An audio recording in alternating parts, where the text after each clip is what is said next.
जय श्री कृष्णा। सभी भक्तों को नए साल की शुभकामनाएं। सभी का स्वागत है कृष्णा डिवोशन चैनल पर। और महाकुंभ की जय हो। महाकुंभ 2025। तो इस विषय में आज का वीडियो आपको संपूर्ण जानकारी देगा। महाकुंभ मेला कब, कैसे और क्यों 12 साल के बाद मनाया जाता है, महाकुंभ क्या होता है, कुंभ क्या होता है, विभिन्न प्रकार की जानकारी से जुड़ा यह वीडियो आप स्टार्ट से एंड तक ज़रूर देखें। महाकुंभ मेला 2025, प्रयागराज कुंभ 2025।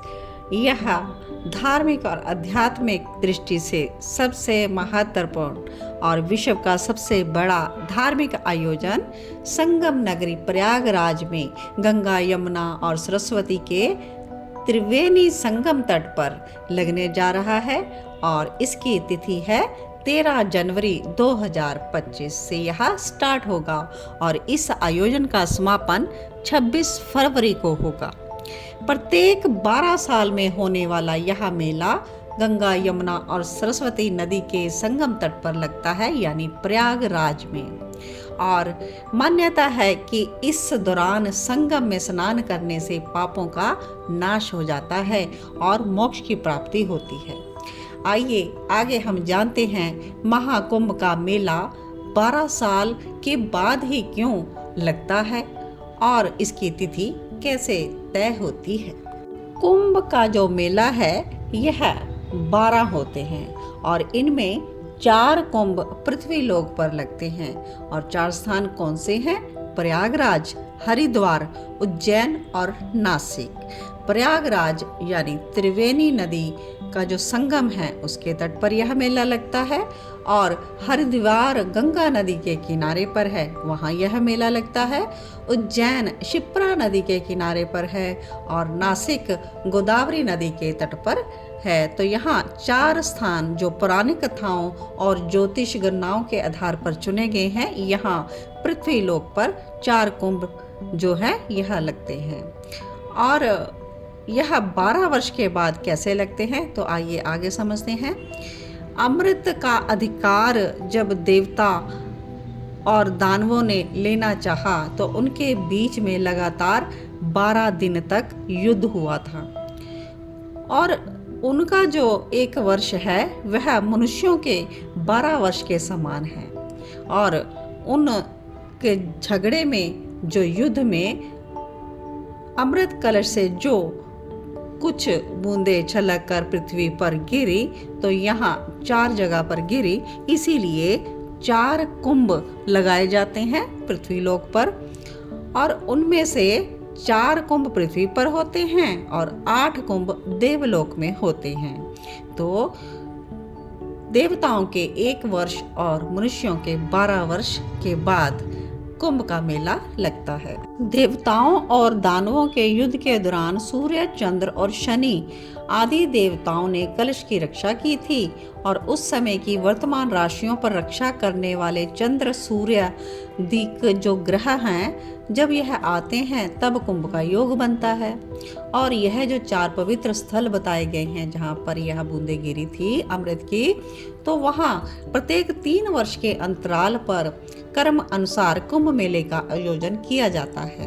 तो इस तरह देखें तो प्रत्येक एक स्थान पर 12 साल बाद महाकुंभ मेले का आयोजन होता है। आइए अब जानते हैं कि कुंभ की तिथि कैसे तय होती है। कुंभ मेले की जो तिथि है यह ज्योतिष गणनाओं के आधार पर तय होती है। और सूर्य और बृहस्पति ग्रहों की स्थिति का यहाँ विशेष महत्व बताया जाता है। और सबसे पहले जो कुंभ लगता है प्रयागराज में, कुंभ की तिथि जब बृहस्पति वृषभ राशि में होता है और सूर्य मकर राशि में गोचर करता है, तब प्रयागराज में कुंभ का मेला लगता है। दूसरा है हरिद्वार में कुंभ। तो हरिद्वार में कुंभ का मेला जब बृहस्पति कुंभ राशि में और सूर्य मेष राशि में होता है, तब हरिद्वार में कुंभ मेला लगता है। और थर्ड है नासिक में कुंभ। नासिक में कुंभ का मेला तब लगता है जब सूर्य और बृहस्पति सिंह राशि दोनों में होते हैं। फोर्थ है उज्जैन में कुंभ की तिथि। उज्जैन में कुंभ का मेला तब लगता है जब बृहस्पति सिंह राशि में और सूर्य मेष राशि में होते हैं। आइए आगे और जानते हैं कि कुंभ क्यों कहा जाता है और अर्ध कुंभ या पूर्ण कुंभ क्या चीज है। कुंभ का अर्थ होता है घड़ा या कलश, क्योंकि अमृत कलश से अमृत की बूंदें छलकी थी, तो यहाँ कुंभ का नाम लिया जाता है। और अर्ध कुंभ क्या है? अर्ध का अर्थ है आधा, यानी हरिद्वार और प्रयाग दो कुंभ पर्वों के बीच 6 वर्ष का जो अंतराल हो जाता है उसे अर्ध कुंभ का आयोजन माना जाता है। अब जानते हैं कि पूर्ण कुंभ या महाकुंभ क्या हुआ। तो जैसे मान लो कि उज्जैन में पहला कुंभ का आयोजन हुआ, फिर 3 साल बाद हरिद्वार में लगा, उसके अगले 3 वर्ष बाद प्रयाग में और अगले 3 वर्ष बाद नासिक में कुंभ लगता है। और जब पूरा एक चक्कर समाप्त हो जाता है, यानी 12 वर्ष बाद कुंभ का आयोजन होता है, तो उसे महाकुंभ पूर्ण कुंभ कहा जाता है। देवताओं के 12 दिन और मनुष्यों के 12 वर्ष माने जाते हैं, इसलिए पूर्ण कुंभ का आयोजन भी प्रत्येक 12 वर्ष के बाद होता है। प्रयागराज में प्रत्येक 144 वर्षों में महाकुंभ का आयोजन होता है। 144 कैसे हुए? जब 12 का गुना हम 12 से करते हैं तो 144 हो जाता है। तो कुंभ भी 12 होते हैं। जैसे 4 का आयोजन धरती पर होता है, बाकी 8 देवलोक में होते हैं। तो इस प्रकार से टोटल देवताओं और मनुष्यों का अगर कैलकुलेशन की जाए तो 144 वर्ष बाद प्रयागराज में महाकुंभ का आयोजन होता है।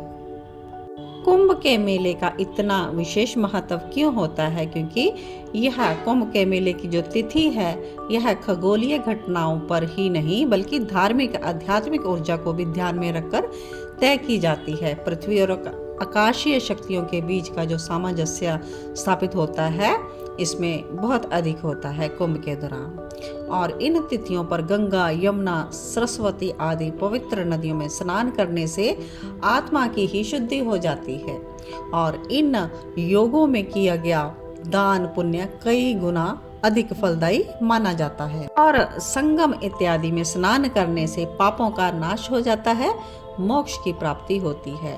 इतना ही नहीं, श्रद्धालु जो हैं यहाँ आकर पितरों के निमित्त तर्पण करते हैं और अपने पूर्वजों को भी शांति प्रदान करते हैं। आइए महाकुंभ मेले की जो प्रमुख तिथियां हैं स्नान की, वह भी जान लेते हैं। 14 जनवरी को संक्रांति का प्रथम शाही स्नान है और 17 जनवरी को पौष पूर्णिमा तिथि का स्नान है और 29 जनवरी 2025 को माघी अमावस्या का मुख्य स्नान है और 3 फरवरी 2025 बसंत पंचमी का स्नान तिथि है। 26 फरवरी 2025 महाशिवरात्रि और इस दिन अंतिम स्नान होगा। तो इस प्रकार से आज के वीडियो में आपने महाकुंभ मेले की संपूर्ण जानकारी हासिल की। तो आप सभी इस जानकारी से लाभ लीजिए और 13 जनवरी 2025 से लेकर 26 फरवरी 2025 तक आयोजित महाकुंभ मेले में ज़रूर स्नान करें, दर्शन करें, दान पुण्य करें और अपने पुण्य को अर्जित करें और श्रद्धापूर्वक सभी स्नान करें। जय श्री कृष्णा, जय श्री राधे। प्रयागराज महाकुंभ की जय हो, त्रिवेणी घाट की जय हो।